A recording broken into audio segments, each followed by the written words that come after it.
안녕하세요, 배혜지입니다.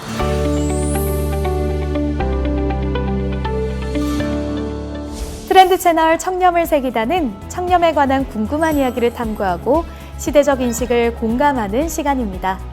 이번 시간에는 청렴한 리더십이란 무엇인가 함께 생각하는 시간 마련했는데요. 우리가 이순신 장군 하면 가장 먼저 떠오르는 건 위기에 처한 조선을 구한 명장이자 청렴의 상징이죠. 현재를 사는 우리에게 특별한 시사점을 줄 이순신의 삶을 3개의 키워드로 풀어가 보겠습니다.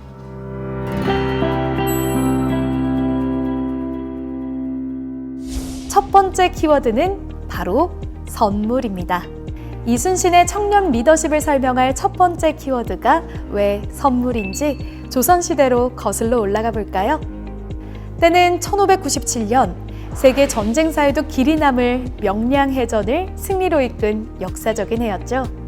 어느 날 병사들을 훈련하고 있는 이순신에게 한 노인이 다가와 막걸리 한 병을 건넸습니다. 이순신이 부임한 후 외적의 약탈이 없어진 고마움을 전하기 위해서였죠. 노인의 청에 이순신은 훈련을 중단하고 병사 모두에게 술잔을 들고 다시 모이길 명령했습니다. 이를테면 회식 자리가 마련된 셈이죠. 그런데 화기애애한 분위기에 찬물을 끼얹는 일이 발생합니다. 술병을 들고 강가로 내려간 이순신은 병사들이 보는 앞에서 술을 모두 강물에 부어버린 겁니다. 귀한 술이 강물에 흘러가는 걸 보며 병사들은 몹시 아쉬워했죠. 그렇다면 이순신은 왜 노인의 정성이 담긴 술을 함부로 내다버리며 일순간 회식 분위기를 싸하게 만들고 말았던 걸까요? 실은 여기서 이순신의 남다른 리더십을 엿볼 수 있는데요. 노인의 정성스러운 선물이긴 했지만 이순신은 한눈에 봐도 턱없이 부족한 술을 병사 모두에게 나눌 수 없음을 알았습니다. 그래서 술을 과감히 강물에 버리고 그 강물을 술잔에 채우며 말했죠. 모두 술잔에 강물을 채워라. 이 물은 그냥 강물이 아니라 노인이 우리를 믿고 승리를 당부하는 술이다. 불공평한 한 잔의 술보다 공평한 물로 모두의 잔에 채워진 배려는 병사들의 사기를 높일 수밖에 없었죠. 이순신의 배려와 공정의 리더십은 결국 13척의 작은 배로 133척의 외선을 격침시키는 기적을 만들었는데요. 바로 이 명량해전을 변곡점으로 7년간의 길고 긴 임진왜란은 조선군의 승리로 막을 내릴 수 있었습니다.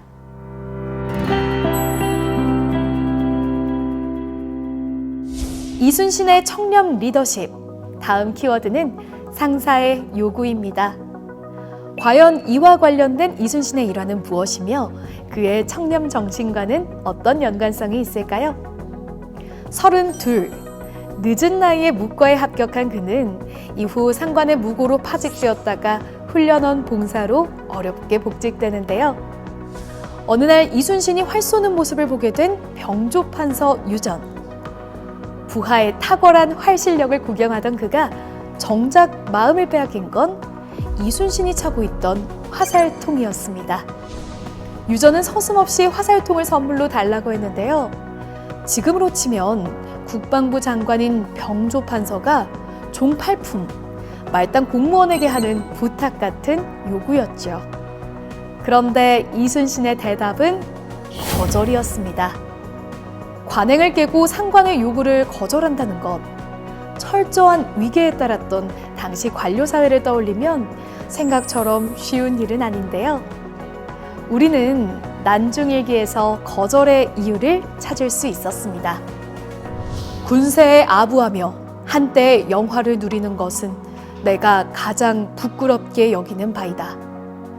이순신은 아무리 상관의 요구라도 그것이 원칙과 공정에 맞지 않는다면 절대 따르지 않았습니다.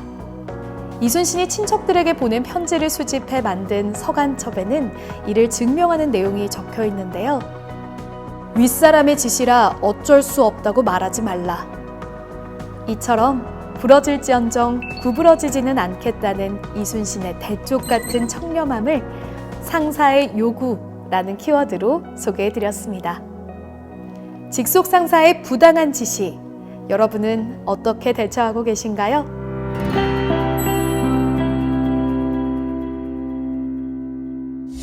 이순신의 삶을 통해 본 청렴 리더십. 마지막 키워드는 출장비입니다. 1579년 겨울, 이순신은 충청도 병마절도사의 군관이 되는데요. 요즘 시대 사택에 해당하는 그의 방에는 옷과 이불이 전부였습니다. 흔한 가재도구 하나 없었죠. 공무 중 출장을 다녀온 후에는 지급받아 사용하고 남은 양식들을 기록하고 그마저 모두 반납했다고 하는데요. 그가 반납한 양식과 반찬은 복무 중일 때 사용되도록 지급된, 지금으로 치면 일종의 출장비인 셈이죠.